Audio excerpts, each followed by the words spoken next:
I have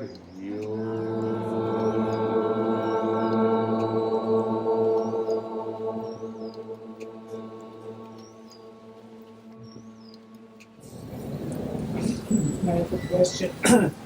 You think if the whole world would be living like people are living here and having, doing the work and everything, dealing with the emotions as you explained, you think the world would be a different place? It would be a better place than... Yes, it would. Yes, it would. But unfortunately, there is a very strong, dark, negative energy at work. And it has been in control for a long, long time. And that, look at the history. Human history, it's wars, catastrophes. People doing bad things to each other.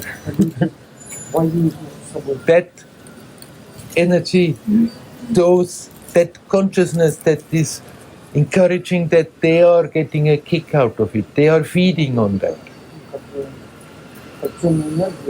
And right now, all that happens in the world is all part of me. It's not outside of me. All the brutality, everything that's happening is part of me. I cannot say it's outside in the world. Yeah. People are doing. It's me. I am doing this. And it's part of me. That's why I asked the question. Yeah. Now I feel we are creating a part. We think this is the better world. We are doing the best, the better thing than the rest of the people in the world. And I really doubt that, if that's the truth. I think the world is, if it's really true that the world is one, it's not just the fairy things. It's all the brutality. Everything belongs to its oneness. It's not separated. If it's true, if we really say it's true, if it's not just an idea, then that's how I see it. That's the way I want to go. Not exclude anything. Yes. If not, it cannot be true. If I have to exclude something, this is outside. This is other people are doing the bullshit. I'm doing the right thing. It's not separate. All is one. In the oneness there is the multiplicity. It's not within you, it's not outside of you. All is connected. Within that matrix of manifestation, there are different energies at work. And then doing the work and getting rid of that which is destructive is not in order to think that I'm a better person. It's not a path of becoming holier and holier and holier and holier than others. It's a path of removing one source of suffering, removing this harmony that is there. And that this harmony is worldwide, but it's also in the individual. And as the individual, you can remove that disharmony in you, and it has an effect on the rest of the human consciousness. It's not a question of me and others. We are all connected. But whatever you are doing, whatever tension that you are managing to let go in yourself, you're doing that for the whole. That's the best you can do. And right now, there is a tremendous energetic struggle going on, that an aspect of energy that has been in charge is aware that it's changing, that there is another energy getting a more harmonious energy, is getting stronger. And it wants to hold on to with the fingernails and to look out about all the crazy things that are happening. But we are connected with it. But you cannot say it's in me. You are connected with the whole. You are never disconnected. And every step you're taking to make your life harmonious, to let go of your own psychological contradictions that create tension. Every step that you're doing is something that you're doing simultaneously for the whole.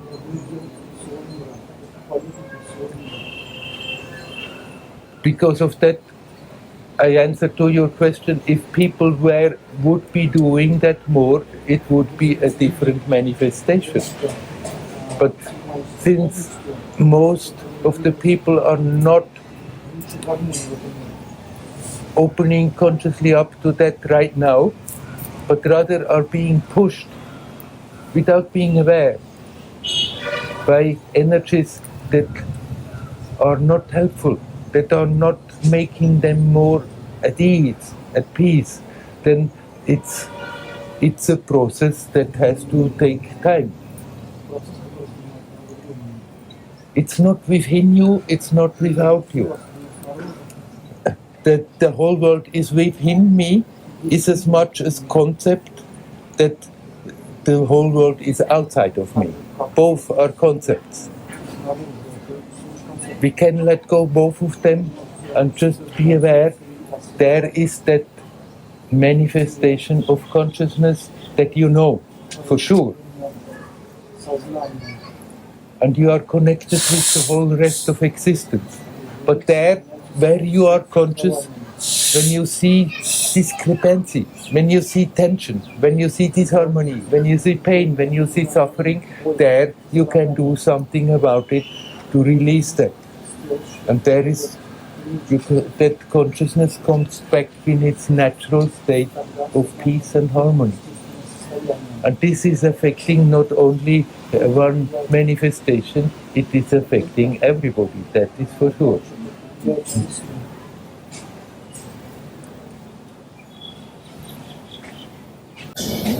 When you say more about the dark energy affecting Yeah.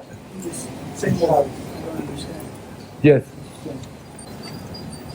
As everything comes out of the same source. But as soon as there is manifestation, there is a polarity. Without polarity, there is no manifestation.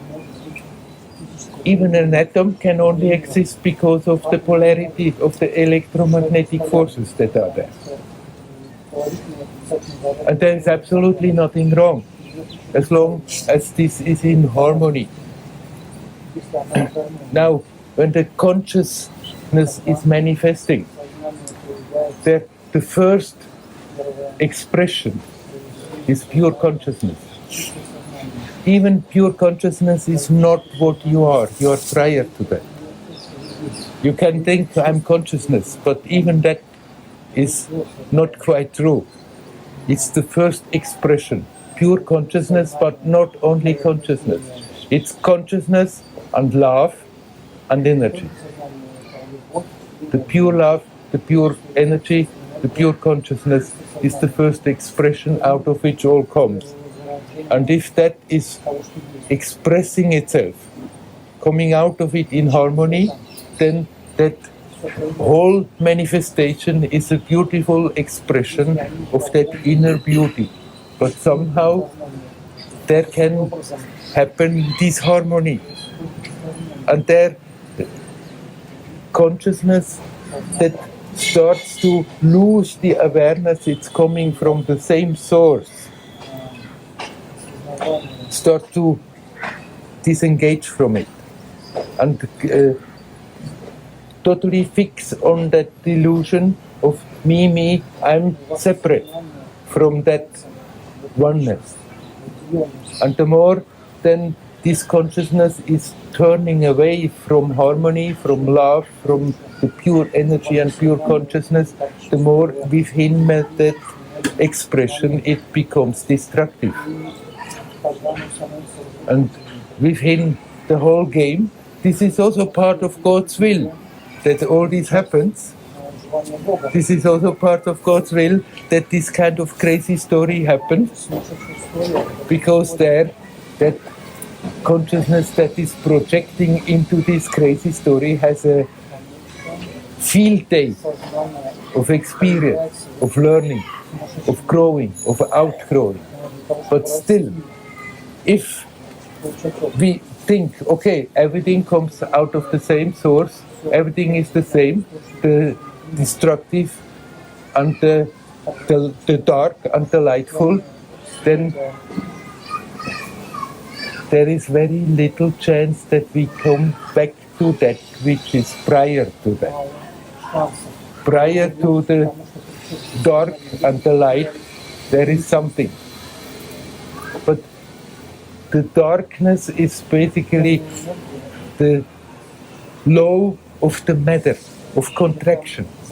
But if that is going into the mind, then it's becoming painful, suffering, destructive. If the consciousness naturally is expansive. But if consciousness becomes contractive, we call it bad. It's evil. It's destructive. And if we are not turning to the lightful side, then it's very little chance that from that state we can make that step, that step can happen to that which is prior to light and darkness. Whereas if you're turning towards the good, towards that which is expansive, then the burden is getting lighter and lighter, and eventually something snaps and you become aware, there is that one thing that cannot be described, that has nothing to do with all our ideas of oneness or not oneness, that is prior to good or bad or anything, but from that expansive state of opening to that goodness, it is much more likely that this is happening, that the attention can be sucked into that. Now, within the manifestation, there has been forces that are enjoying to be separate and getting kicks and have been very much in control, and they are about to lose that control, and now they try to take even more control. But eventually the whole thing will crumble down, and something new more harmonious, can grow out of it. But we don't have to wait for a good world to happen. Actually, this present situation, that intensity that is there, that struggle between light and dark, is a total opportunity. If you take the trouble to be conscious now, then you can, within short time, you can go very deep. If you take the trouble not to be helplessly pushed along by forces that are destructive, that you are not simply blindly flowing along, but learn to be in that timelessness of the now. If you do that in this present situation, this is a great opportunity within short time going very deep. And that experience can grow enormously.